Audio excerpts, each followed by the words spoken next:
Bonjour peuple de Dieu, je voudrais vous parler de cet auteur. Il s'appelle Steve Quayle et ce livre a été la première confirmation que j'ai eue par rapport au thème des géants. C'était des choses que je rêvais, que je voyais dans mes rêves et qui me dérangeaient beaucoup. Et je croyais que j'avais des problèmes mentaux ou que j'avais besoin de faire une cure d'âme. Et le Saint-Esprit m'a dit, Steve Quayle, j'ai été sur l'Internet, il a un website, et voilà le premier livre qui a tout déclenché, qui a confirmé tout ce que je savais et tout ce que je voyais. Il écrit beaucoup, je l'aime beaucoup parce que il n'a pas peur de parler des sujets qui sont on ne nous en parlerait pas dans les cultes du dimanche. Et celui-ci parle de la nourriture génétiquement modifiée et comment elle nous change, comme vous pouvez voir l'ADN et la soucoupe volante et ce que ça nous fait. Et j'ai beaucoup appris en lisant ces livres, il en a beaucoup, et c'est un grand format, mais ça en vaut la peine, je vous assure. Là, il parle des petites créatures qui sortent d'en bas, comme le titre vous le dit. Je ne sais pas s'il est traduit en français, mais il est sur Amazon et il a un site, un website, so vous pouvez le regarder. Et là, il parle de la guerre qu'il y a entre les soi-disant anges de Dieu et entre comme vous pouvez voir le titre, les aliens and the fallen angels. Il donne beaucoup d'informations. Et il est chrétien, évidemment. Et là, il parle de ce qui va se passer, avec les machines que nous sommes en train de créer, nous, les êtres humains. Celui-ci parle de la façon dont les nazis n'ont pas perdu la guerre comme on nous a appris à l'école, mais qui se sont échappés, qui sont dans l'Antarctique et qu'ils habitent là, en dessous de la glace, avec les anges déchus, les Néphilim comme on appelle, et les Anunnaki. Et le dernier livre, c'est celui-ci, La guerre des anges. Parce qu'il y a une guerre qui a commencé avant que l'être humain ne soit créé et qui continue jusqu'à aujourd'hui. Alors, je commencerai à vous montrer les livres comme ça qui m'ont aidé, qui m'ont édifié, parce que nous devons lire, nous devons savoir. Surtout quand c'est un chrétien qui écrit le livre, parce qu'il y a une différence entre écouter un occultiste qui donne son témoignage, un ancien occultiste, mais c'est bien aussi d'écouter quelqu'un qui écrit totalement dans le contexte de Dieu, qui n'a jamais été occultiste, donc qui n'a jamais fait partie de certaines sociétés ésotériques. Alors, les enfants des anges, les enfants des géants parmi nous, ils sont ici, ils ne sont pas morts. Ils évoluent avec nous, ils continuent avec nous, c'est la partie que j'aimerais poursuivre. Nous avons donc, comme je vous ai dit, 12 signes du zodiaque, nous avons 12 membres de ce système, de ce gouvernement-là, à qui Satan a donné la royauté et ils règnent et ils sont ici. Alors, dans le zodiaque chinois, je vous ai dit que vous aviez le pet, l'animal qui est leur animal, il peut se transformer en cette chose-là. Dans le zodiaque des Arabes, nous avons les instruments de leur travail. Et dans le zodiaque de l'Ouest, c'est eux. Et dans le zodiaque du Yoruba, c'est eux, mais sous une autre apparence qui est brune. Ils ont l'apparence d'être des Africains. Et c'est une réalité qui est là, on ne peut pas ignorer. L'Église n'en parle pas, je crois parce que c'est un sujet qui dérange. Et c'est aussi un sujet qui peut... Quelqu'un peut vous accuser de haine, vous accuser et dire tu es raciste ou tu es rempli de haine et tu n'es pas un vrai chrétien. Comment peux-tu faire ce genre de choses? Mais Jésus nous en parle. Il nous parle de brebis et de chèvres. Il nous parle de blé et d'ivraie. Et brebis et chèvres parce que dans le Moyen-Orient, là où il était lui, c'était ça l'exemple. Mais nous avons les enfants de la chauve-souris, nous avons les enfants du porc, nous avons les enfants du dragon, et ainsi de suite. Donc, il y a plusieurs peuplades qui ne sont pas des enfants de Dieu, et vous les reconnaîtrez par leurs fruits. Et Ils sont très solidaires, ils sont unis parce qu'ils ont un même goal, ce groupe-là, et leur problème est de l'élévation et la gloire de leur Dieu. Et en plus de cela, ils veulent totalement voir l'arrivée de celui que nous attendons, celui qui est annoncé dans la Bible, celui que la Bible appelle dans le livre de Thessalonians, euh, the lawless one, celui qui n'a pas de loi, l'homme du péché, l'impie. Il doit venir, il va venir. Il est déjà vivant, il attend son moment pour être exposé et sortir. Alors, le système qui est autour de lui, le système qui est là, l'administration qui est là à veiller à ce qu'il puisse sortir et qu'il puisse venir, la machine est déjà en marche. Et ce sont des gens qui sont des politiciens, des banquiers, des gens connus et bien établis dans la société. Et ils ont un très grand atout. Ils ont beaucoup d'argent. Ils ont beaucoup d'argent. Alors, avec ça, ils peuvent faire tout ce qu'ils veulent. Ils peuvent nous imposer des choses. Et nous avons maintenant ce groupe-là qui croit que le monde doit diminuer. Le nombre d'êtres humains ici sur Terre doit diminuer. Alors, il faut créer des maladies. Il faut créer des problèmes. Il y a cette société qu'on appelle les Malthusiens qui suivent la philosophie et les désirs de Malthus, qui était un monsieur british qui parlait que nous devons diminuer la population. Alors, quand vous regardez bien, comme le Ebola dans le contexte africain, la première crise de Ebola a commencé dans le Congo et après en Afrique de l'Ouest. Et maintenant, on a encore l'Ebola dans le Congo, au Nord Kivu. Mais avant cela, nous avons eu le sida. Mais quand vous regardez bien, toutes ces maladies-là ont été créées en laboratoire. Ces maladies ont été créées par des personnes très intelligentes, des personnes qui ont été allées à l'école, qui ont eu de grandes études universitaires très hautes, et qui savent ce qu'ils sont en train de faire, qui sont très bons en chimie et toutes ces capacités-là, et qui ont en plus de cela une intelligence satanique. Donc, ils ont un esprit qui leur parle. Pour moi, j'appelle ça satanique et mauvais, mais pour eux, c'est une bonne chose. Donc, la perspective n'est pas la même. Ce que moi, j'appelle bon peut ne pas être bon pour eux. Parce que, comme on retourne encore dans l'histoire, Platon, en français, Plato, en anglais, a écrit La République. C'est un livre qui est... Mais il parle que ce livre-là, il l'a écrit avec l'aide d'un daémon. En grec, un démon. C'est comme ça qu'eux appelaient un esprit, un être invisible avec qui ils se connectaient et qui te donnait l'intelligence.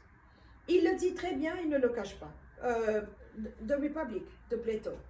Et c'est daémon-là qui lui a donné l'intelligence d'écrire la République, et c'est de là que quand vous regardez, j'ai pris beaucoup de cours de sciences politiques, les républiques, le système de la République tel que nous l'avons est venu de là. C'est venu de là. Et donc, quand vous vous asseyez, vous analysez, vous vous dites, les géants ne sont plus là physiquement, mais leurs actions, leurs idées, leurs désirs, leurs cultes sont toujours parmi nous. Alors, si la République, le concept de la République est venu d'un démon, donc le concept, la suite, donc un président de la République n'est pas de Dieu. Alors avec ça, quand vous regardez, donc ces gouvernements qui nous dirigent peuvent ne pas être de Dieu, puisqu'ils sont assis dans un bureau ou un poste qui n'était pas venu de Dieu, mais qui est venu d'un daimon. Voilà même le résumé des problèmes que nous avons aujourd'hui. Et alors, je vous ramène à la vidéo des réformateurs. Il y a des révélations qui sont même troublantes pour moi à le faire. Parce que je n'écris pas, je n'ai pas de script, je vous parle de mon cœur. C'est pour ça que je peux faire une vidéo en français, en anglais, mais la procédure n'est pas la même, ou les idées ne sont pas alignées de la même façon. Je vous parle de mon cœur. Et il y a tellement de choses à dire, parce que je vois maintenant, le plus je prie, que toute chose est connectée à une autre, du côté de l'ennemi, et du côté de Dieu, toute chose est connectée à une autre, parce qu'on a notre programme aussi. C'est deux programmes totalement différents. Donc, on ne doit pas s'étonner de voir que les républiques ne marchent pas, puisque la naissance de la République n'est pas venue de Dieu. On ne doit pas s'étonner que nous avons autant de problèmes, qu'il y a autant d'inégalités, que les pauvres sont très pauvres, les riches sont très riches. Et la seule chose que je peux trouver de bien là-dedans, c'est que il y a au moins le capitalisme. Si je devais choisir entre le capitalisme et le communisme, qui n'est pas venu de Dieu non plus, je choisirais le capitalisme. Mais les géants sont toujours ici avec nous. Donc, dans le système politique, nous avons des géants. Et on a tendance à dire un géant dans le monde de la politique, un géant dans le monde du sport. Quand on nous parle de Kobe Bryant qui est mort il y a quelques jours, on nous dit un géant dans le monde dans le monde du sport. Quand on nous parle de quelqu'un d'autre, Nipsey Russell qui était mort, un géant dans le monde de la musique. Pourquoi on les appelle géants? Parce qu'on sait que chaque structure a un géant dessus qui est le overseer et qui veille à ce que ce programme-là marche. Et voilà où nous en sommes. Et le corps de Christ doit savoir. Nous avons un seul maître que nous servons, il s'appelle le Rédempteur, le Fils de Dieu.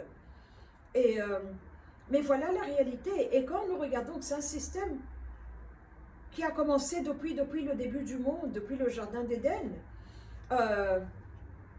quand nous regardons la façon dont le calendrier grégorien a été fait, les mois sont dédiés à ces dieux de la mythologie qui étaient tous des géants. Regardez leurs statues, vous regardez comme ça, tellement ils étaient grands de taille.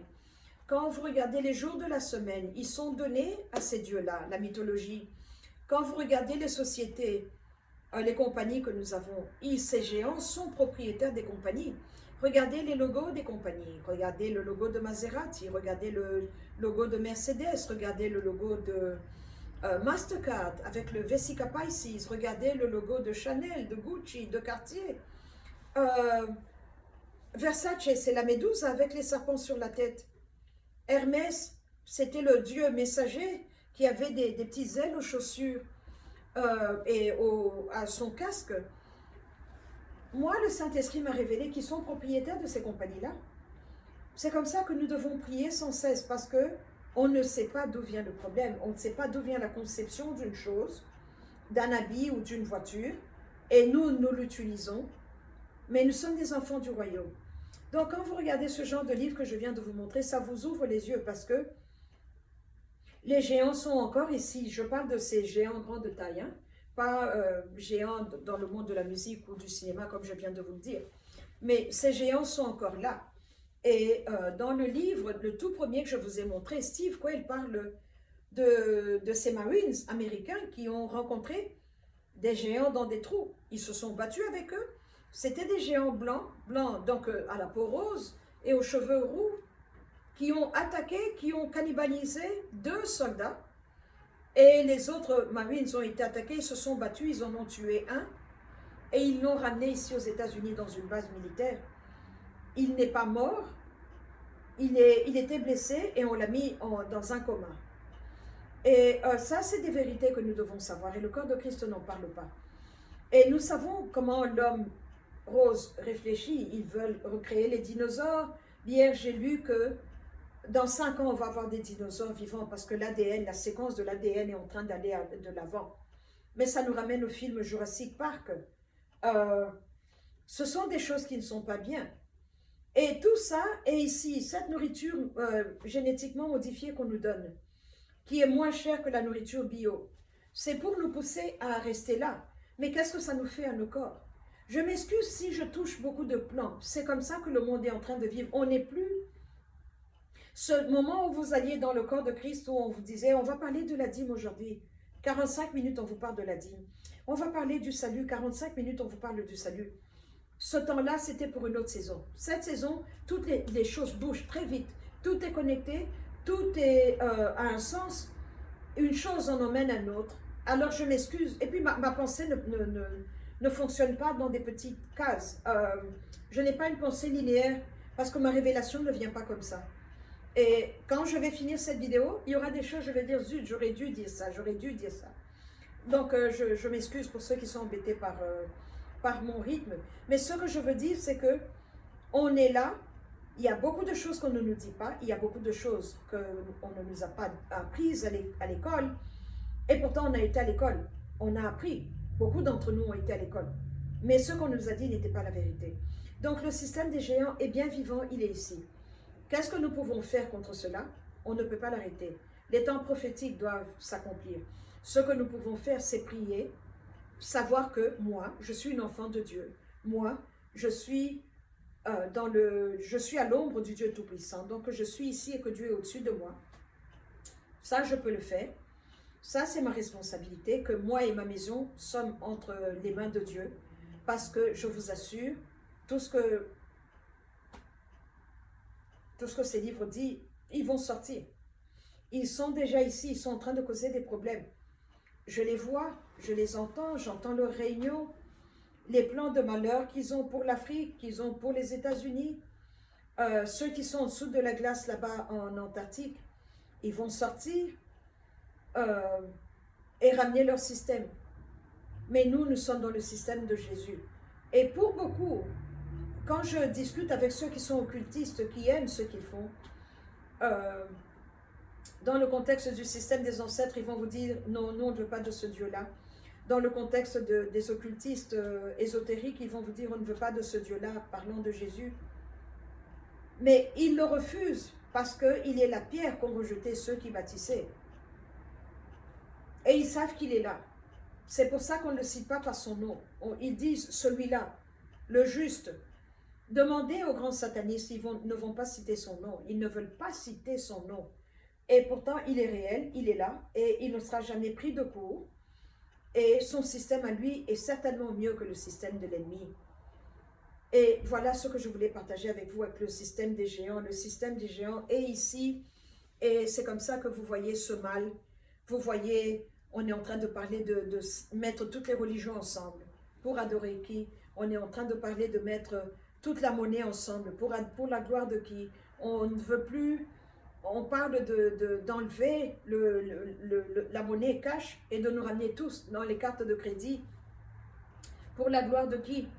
Que nous devons abolir le système des républiques et toutes ces personnes qui parlent, qui disent « je peux déménager, aller où je veux ». C'est pour la gloire de qui? Réveillons-nous et observons les news. Quand vous avez ces milliers de personnes à la porte de l'Amérique qui demandent à entrer, qui ne demandent pas à entrer, qui exigent d'entrer. Ce n'est pas normal. Quand vous avez ces milliers de Syriens qui ont marché pendant des jours pour arriver à la porte de l'Europe et dire « on doit entrer », il y a un esprit de rébellion, un esprit de défaillance, un esprit qui veut contrôler, qui est là, qui est réveillé, qui est éveillé et qui crée le chaos. Et c'est comme ça que nous sommes dans Matthieu 24. Une rumeur de guerre, une nation contre une autre, un roi contre un autre. Voilà ce que nous sommes en train de vivre. Des maladies qui n'ont pas de nom, des créatures bizarres qui mangent des créatures bizarres, et voilà, c'est ici où nous sommes. Tout cela est connecté à Genèse 3, tout cela est connecté à Genèse 6, et voilà où nous sommes. Le système des géants est réel. Il est réel. Et le corps de Christ doit commencer à en parler. Oui, parlons de la dîme, on doit continuer à prendre la Bible, c'est notre parole. Mais il y a de grands dangers qui sont en train de venir. La Bible les mentionne, mais l'Église aujourd'hui ne veut pas mentionner. C'est ça la différence. C'est à ça que je veux toucher. Et voilà ce que je voulais partager sur les géants et leur système à venir, et leur système qui est déjà ici, comment ils vont transformer les choses, comment la marque de la bête aura comme condition un acte d'homosexualité. C'est comme ça qu'on pourra vendre et acheter la nourriture. Il faudra être l'un d'eux pour pouvoir avoir accès à certaines choses. Les choses vont être difficiles, peuple de Dieu. Nous devons nous réveiller, nous devons prier plus, nous mettre en accord avec notre Dieu, nous aligner avec sa volonté, parce qu'il n'y a que lui qui va faire la différence. Je vous le garantis, Christ seul pourra nous sortir de cette situation. Mais nous devons savoir Nous devons savoir ce qui se passe. Et beaucoup de personnes savent, beaucoup de personnes nous dirigent, mais ne sont pas des êtres humains. Ils sont les enfants des géants. Et dans le premier livre que je vous ai montré, Steve Quayle cite des peuplades physiques qui existent, qui sont les descendants des géants. Et la photo qui est sur la couverture, c'est en Afghanistan que cette photo a été prise. Le monsieur qui est au milieu, que je vous montre le livre, au cas où vous ne voyez pas de quoi je parle. Le monsieur qui est au milieu a 5'8" en pied, donc il doit avoir 1m60 à peu près. Mais regardez la hauteur de ces gens-là. Cette photo a été prise en Afghanistan. Et dans le livre, il cite les peuplades qui sont les enfants des géants. Et là-dedans, il cite les Tutsis. Il les mentionne. Et les Batutsis, comme il les appelle. Et regardons le comportement, regardons les caractéristiques, regardons la façon de faire. Ça doit nous ouvrir les yeux et nous réveiller. Et voilà ce que je voulais partager avec vous. Le système des géants, le gouvernement des géants, tout cela nous ramène au jardin d'Éden, tout cela nous ramène à Satan, tout cela nous ramène à celui qui tue, qui pille et qui détruit. Et nous devons nous accrocher à celui qui est l'homme de paix, le prince de paix, le Seigneur des seigneurs et le roi des rois. Merci beaucoup, que Dieu vous bénisse. Au revoir.